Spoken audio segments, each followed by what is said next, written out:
माननीय अध्यक्ष जी, हद तो तब हो गई कि जो इसके आरोपी हैं, सह आरोपी हैं, उनके जो वकील हैं, उनके वकीलों को ही सरकार के द्वारा इनकी पैरवी करने के लिए लगा दिया गया है।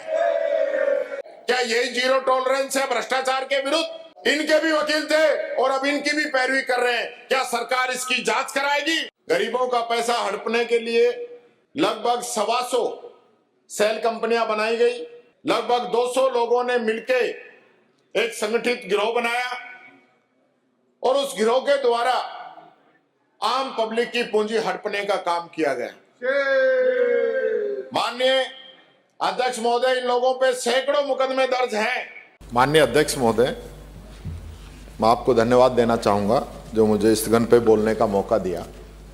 मैं आपका ध्यान राजस्थान के सबसे बड़े घोटाले की तरफ करना चाहूँगा कि राजस्थान के अंदर आदर्श क्रेडिट कोऑपरेटिव सोसाइटी के द्वारा लगभग 22 लाख लोगों के जीवन की पूंजी जो उन्होंने अपने जीवन के अंदर अर्जित की, अपने खून पसीने से अर्जित की, और वो पूंजी उन्होंने अपने भविष्य के लिए उसको लगाया और लगभग 14,000 करोड़ रुपए उन लोगों के इस सोसाइटियों के अंदर जमा हुए।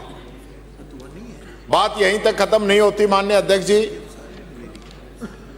गरीबों का पैसा हड़पने के लिए लगभग 125 सेल कंपनियां बनाई गई। लगभग 200 लोगों ने मिलकर एक संगठित गिरोह बनाया और उस गिरोह के द्वारा आम पब्लिक की पूंजी हड़पने का काम किया गया। माननीय अध्यक्ष महोदय, इन लोगों पे सैकड़ों मुकदमे दर्ज हैं और दुर्भाग्य की बात यह है कि ईडी के द्वारा जो इनकी संपत्ति अटैच की गई, उसके लिए लिक्विडेटर नियुक्त किया गया। और माननीय अध्यक्ष जी, होता क्या है कि लिक्विडेटर जो है वो इन संपत्तियों को बिना ईडी की अनुमति के इनको नामांतरित करके बेचने में लगा हुआ है। और यही नहीं, जो बाजार भाव है उसके चौथे हिस्से में इन संपत्तियों को बेचने का काम किया जा रहा है। माननीय अध्यक्ष जी, हद तो तब हो गई कि जो इसके आरोपी हैं, सह आरोपी हैं, उनके जो वकील हैं, उनके वकीलों को ही सरकार के द्वारा इनकी पैरवी करने के लिए लगा दिया गया है। इससे जनता का पैसा वापस आएगा या ये आरोपी वहां से छूट के आएंगे? इनके द्वारा प्रयास किया जा रहा है कि इनके सारे मुकदमे एक साथ कर दिए जाएं और इनको रिलीफ दे दी जाए। क्या यही जीरो टॉलरेंस है भ्रष्टाचार के विरुद्ध?